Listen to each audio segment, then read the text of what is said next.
Now, away from the labor leaders' perspectives, let us now take this discussion from another direction as we welcome Iorwa Kpera, who is the coordinator, National Social Safety Net Coordinating Office, which is the office in charge of the social register of 40 million poor Nigerians. Mr. Kpera will be speaking on the modalities of the federal government's plans for those classified as the poorest population in the country. Well, thank you for joining us, Iorwa Kpera. Thank you for having me, Ruben. Thank you very much indeed. It's good to see you again. The last time we had a conversation on this program together was during the COVID-19 palliatives, when your office was in charge of the National Social Register. And that National Social Register has been mentioned again in the conversation over the proposed deregulation of the downstream sector in 2022. Well, do we really have a National Social Register that anyone can trust? Because, the issue of trust was a big issue in the course of the COVID palliatives. Thank you very much, Ruben. And interesting times for our country, we must say. Around the oil subsidy, I might not be the authority on it. However, as far as the social register is concerned, which was the topic we discussed before last time and now, and to your question around the trust of the social register, I will say yes, you can trust the social register. The UNDP is actually mining from that register and currently paying cash transfer to poor Nigerians that they've identified from that process. The UN Women has also mined from that register about 20,000 poor and vulnerable women who are single mothers or widows that are paying cash transfer to. So when the UN body and the body of UN trusted the body of information by government and they are using it, you will know that this trust, the trust is there. Plus the fact that the federal government then is using the social register to pay 2 million poor and vulnerable Nigerians that have been identified through the regular monthly cash transfer of the federal government handled by the National Cash Transfer Office, NCTO. Now, for the register itself, you will find details of it on the website, nassp.gov.ng. And it splits this aggregate figures by community, by local government, and by state, 36 states and the FCT, totaling 10.2 million poor and vulnerable households made up of about 42 million individuals across the country. Well, the question Nigerians are asking, look, government is going to give out 5,000 naira transport fare to 40 million Nigerians on the social register. You are now even saying you have up to 42 million. Now, who are these poor and vulnerable Nigerians? What are the parameters for determining that? Because there are many Nigerians whose names are not on that social register and who perhaps, well, if push comes to shove, would like to collect their own share of that 5,000 naira. How did we arrive at this register? Who is that poor and vulnerable Nigerian? Because if I look around this table now, Professor Akintenewa will probably say that he's also poor and vulnerable, and his name is not in that register. Poverty, as you know, is relative, and poverty is multidimensional. So if you call Prof a poor person, I will agree to the extent of his deprivation. Now, deprivation comes around in so many ways. So when you talk about the multidimensional poverty, you look at income, you look at deprivation in education, health, and access to health, etc., or access to good food or better dietary conditions, access to transportation, good housing, health, etc. So within that context, you could classify a lot of people as poor. However, by the report released by the National Bureau of Statistics in 2020, about March, April, it puts the total estimated poor Nigerians at 40.2%. that it's about 82 million poor Nigerians when you go by our population estimates as at that time of 203 million. Now, when you look at that, you begin to unpack it in terms of your question around who is then the poor. How do we select the poor and vulnerable in the social register? It is done through a system, a targeting mechanism, globally recognized, that you call a community-based targeting system. It is a bottom-up approach wherein the community sits in plenary and you divide these communities into 3 to 4 homogeneous groups. One group is for the male, one group for the female, and one group for the youth. You ask them within the context of that community to define what they understand by poverty or what constitutes poverty within the context of that community. Now you will say it is very participatory and perhaps no way you can beat that kind of definition in terms of the people themselves who feel where the shoe pinches, telling you exactly what they mean in their terms of what is poverty. And so when the community decides, the women will define poverty within the context of their community and their understanding.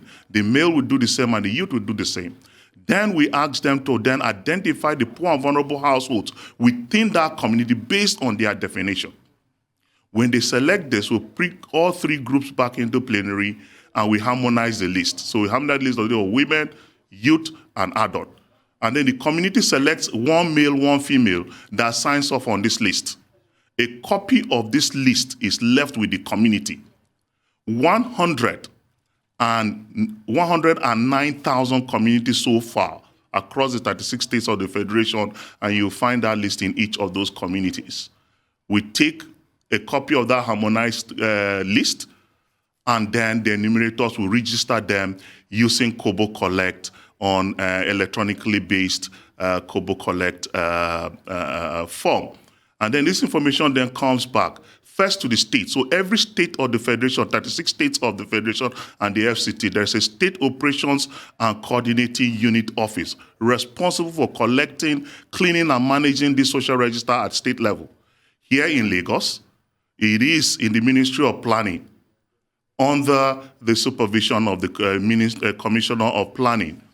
And in this, Lagos State, seeing the value of the register, recognizing the value of the register, the Lagos State Government Executive Council signed an executive memo directing that all social intervention programs in Lagos State must mine from the social register first because they recognize the integrity of the register.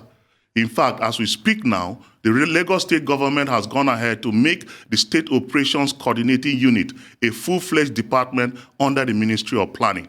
That is the credibility of the register, not only with government, but also the UN body who have found that.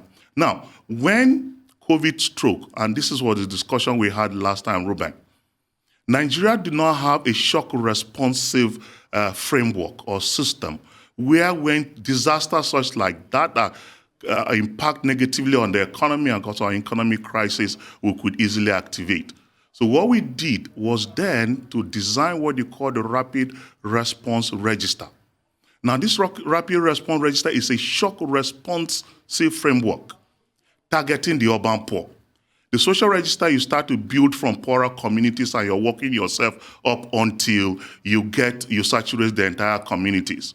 However, the shock responsive register, which is a rapid response register, targets the urban poor. When you ask who are then the poor that perhaps the oil subsidy will target, these are the transient poor, those who depend on the urban poor, those who depend on oil, perhaps transportation or daily income earners, the taxi drivers, the motor park assistants, the security men, the civil servants on grade level 1 to perhaps 4 or 5, those who depend daily coming out and commuting to our city centers for their daily income. Now, when you remove subsidy, these people will be the most impacted. When we locked our economy for 3 to 4 months, these were the people that were most impacted because they lost access to their their daily income earning institutions or locations, and so they became that poor. And so the federal government did design this, and this is scientifically done. The first thing we did was to use the satellite imagery of Nigeria that is clearly defines the poor and vulnerable areas and marked by satellite imagery. Using machine learning tools, which is purely scientific, we're able to identify the poor and vulnerable communities. Now, these are communities where you have the most numbers of the poor and vulnerable. Now, and then we started electronic targeting by sending SMS messages to these locations. And we are raising the numbers of the poor and vulnerable. The first wave of this scientifically tested mechanism brought about 1.7 million Nigerians across the 36 states. The second wave is to start by the end of this week, targeting all of those poor and vulnerable places. And that is what the government is doing at the moment. Well, Iorwa Kpera, you make it sound also neat, nice, well put together. But you recall that during the COVID-19 palliatives process, one major concern was that this social register was not inclusive enough, and that it was not fair enough, and that the social register was skewed in favor of a particular part of the country. And many Nigerians also saw cash being handled physically. Is that the kind of challenges? Are those the kind of challenges we're likely to have when the federal government of Nigeria relies on this same social register for the disbursement of this now, fantastic 5,000 naira that is supposed to be the cure-all for the effect of removal of subsidy? I think for anything, there has to be some form of criticism. And we don't see this as criticism, we see this as feedback.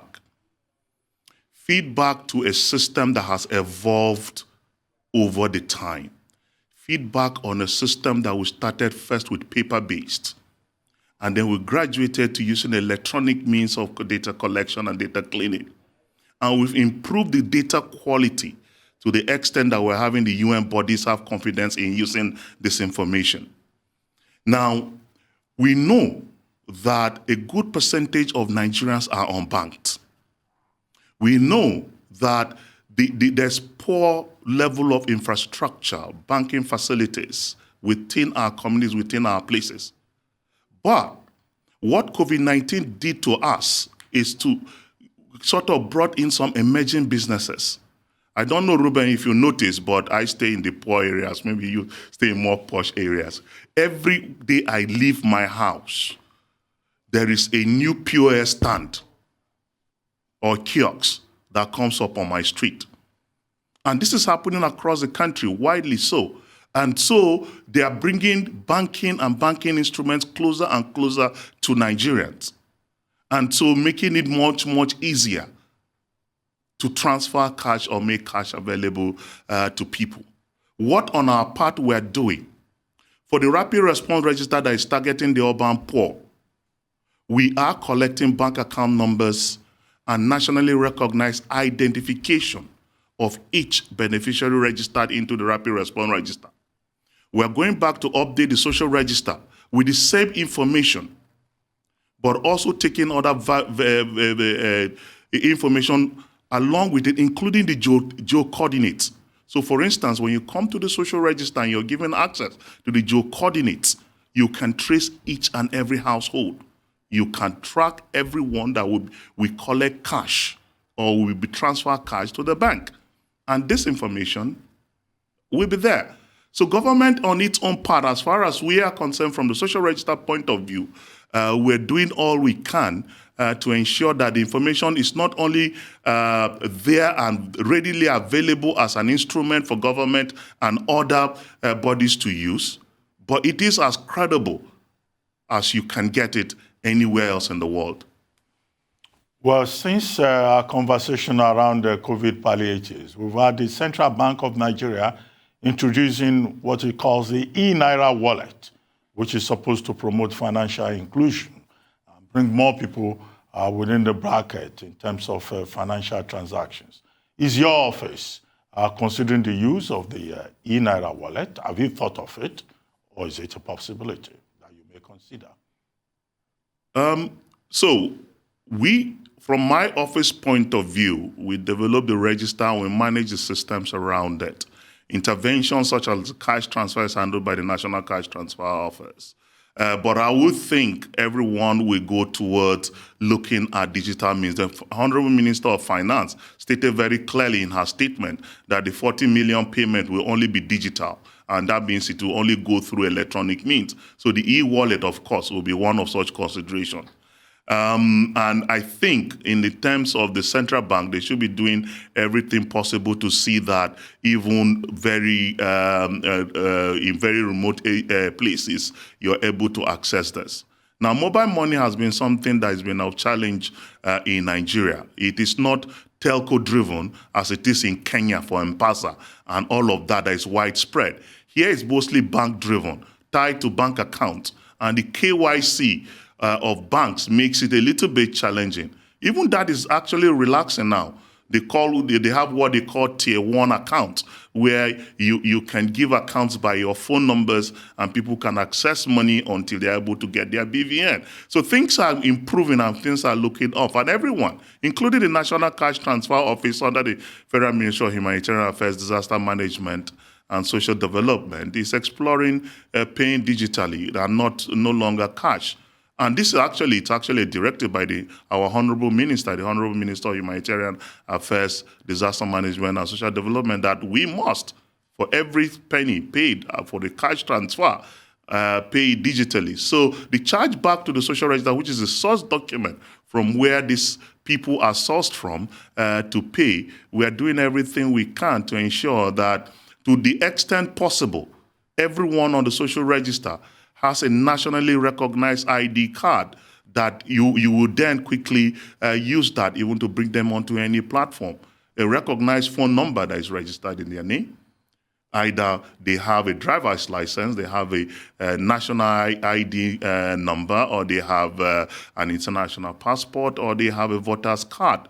Any of those national identity ID cards will be updated, and then you can use that information to trace whoever it is and validate the information and give bank accounts or give them access to electronic money. Well, this National Social Register, documenting poor and vulnerable Nigerians, is it a living register?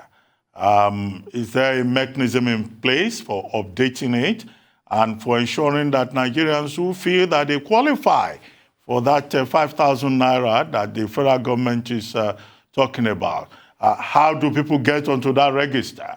And who determines who qualifies to be on that register? Because I imagine if, one price of fuel is going to be about 340, 360 naira per liter, as we have been told, as a possibility, then, of course, probably the number of poor and vulnerable persons in this environment will double. And it will be unfair to keep them out of that register and keep them away from that 5,000 naira. What do you think?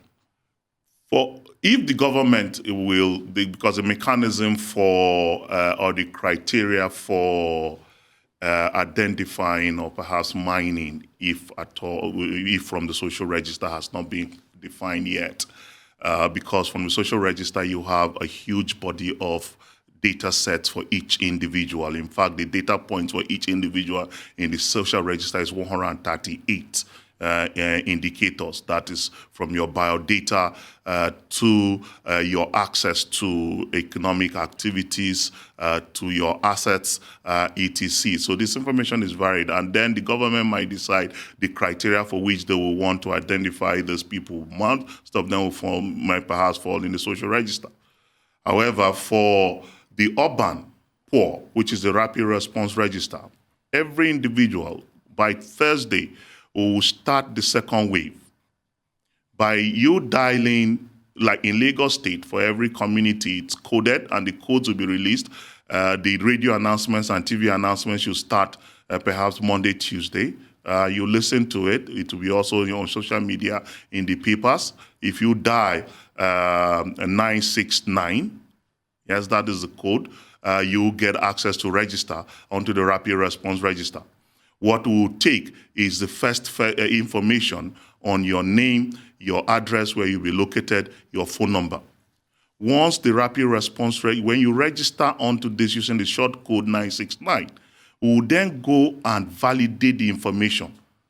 Right now, the 1.7 million that registered in the urban rapid response register, we validated the information across the country, in Lagos State here as well.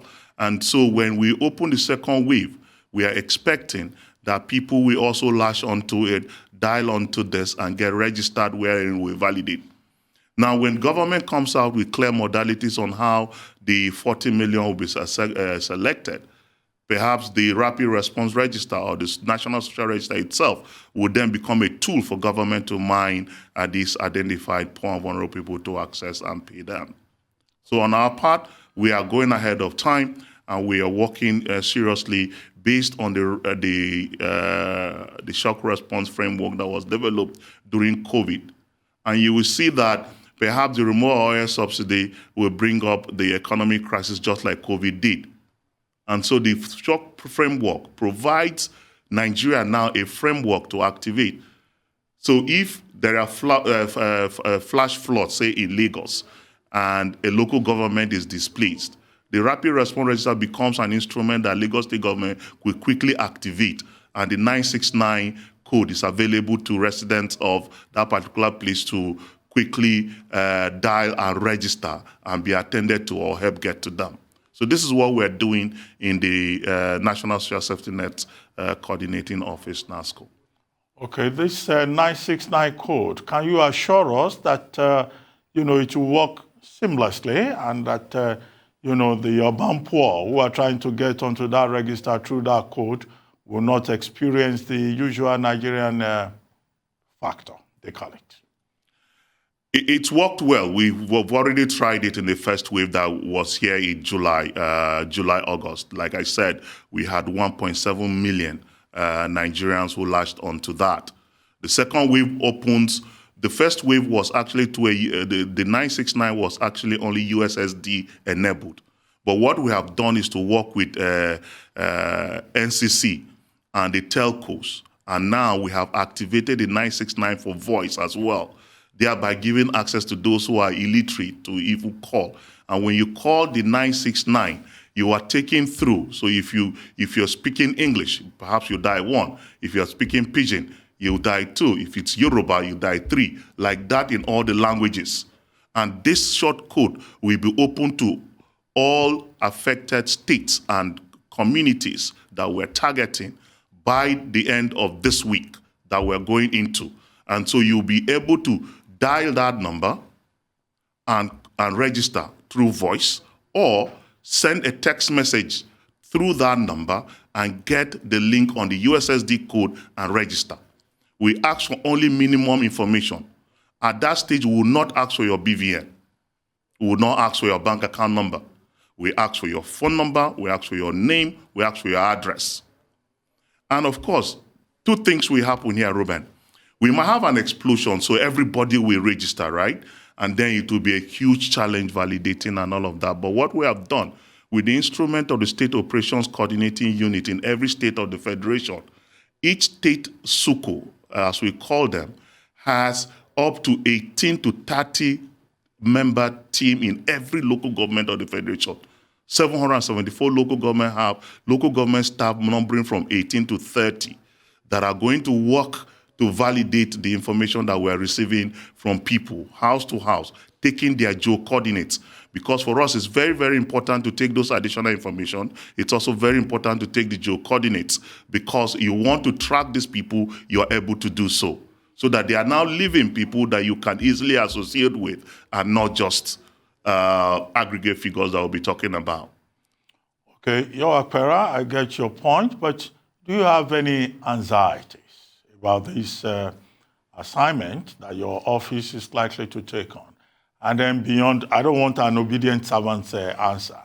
What are your own concerns about this plan to deregulate the downstream sector as a citizen, not as an obedient servant of government?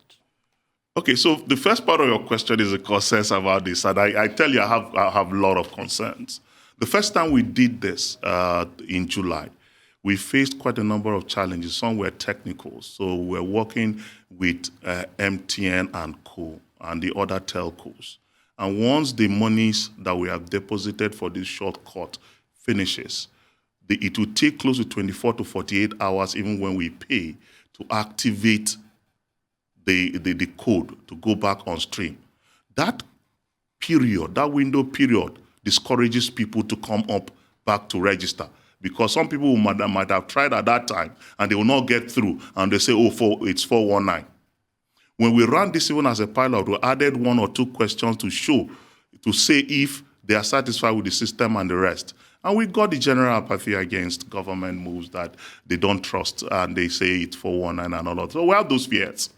We also have fears that this will explode even with this now, and people might try to register multiple times and might even use different names just to try to get onto it, knowing the Nigerian factor.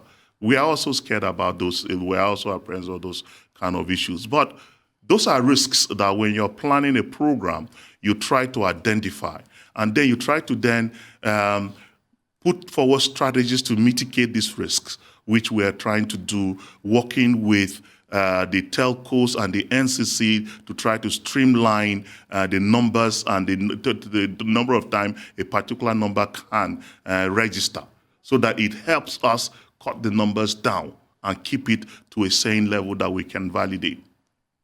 Now, if you ask me as a Nigerian for the removal of the oil subsidy, and I'm saying this purely as a Nigerian, not as a national coordinator. I like that. I think it's long overdue in my opinion, and I'll say why. If we are spending close to $240 billion every month on subsidy, and if you remove that subsidy and you pay 40 million people 5,000 naira, that translates to about 487 million US. So you have a savings of about $190 million or so. If you transparently then channel it into critical sectors of the economy, it will open up our economy and the opportunities. The COVID-19, as terribly as it was, it came upon us. But you will see, Ruben, it created for Nigerians other opportunities. There were businesses that sprang up. The delivery business, everybody now has a delivery business. Online businesses sprang up in our country, and everybody's an online entrepreneur, selling food, selling stuff. The economy grew. Now, when you remove oil subsidy and you look at it, there will be opportunities that will come thereof as well to help open up our economy. But government will be saving that money to channel it into into other sectors of our economy to improve it. If you ask the question, when you were talking to Ejiro and I was listening to the interview, you asked him a very constructive question. What would be the alternative? Do we continue like this in perpetuity every single year? We've been talking about removing oil subsidy for the last 10 to 15 years. But at least we are at the point where perhaps it is inevitable. And perhaps also at the right time, because the political economy of this country has developed so much that Nigerians are now aware. And as young men, we are also ready to constructively engage issues of government, objectively, to look at the merits and demerits. And so if you look at it from the point of view, how long will the hardship or the difficulties in the rise in inflation last? Will depend on how constructive government will be in reinvesting the savings from the subsidy to constructive areas of the economy to ensure that we have a boost. So for instance, you open up railroads, railway lines all over the places, or you improve transport, you improve electricity. This will force some level of economic activity, including manufacturing and all of that. When you then give cash transfer, it stimulates demand. And so you raise demand from that point of view. And then supply comes to meet it, the manufacturing sector comes to meet it and create more jobs and open other opportunities for Nigerians. So if you ask me as an ordinary Nigerian and a watcher of the economy, I'll tell you the time is right for us to do so. Well, thank you very much, Iorwa Kpera, Coordinator of the National Social Safety Net Coordinating Office of Nigeria, for joining us today on This Day Live, the Sunday talk show. We'll remain in touch with you because, your office is going to be at the center of it all very soon, I guess, if the federal government summons the political will to go ahead with its own proposal.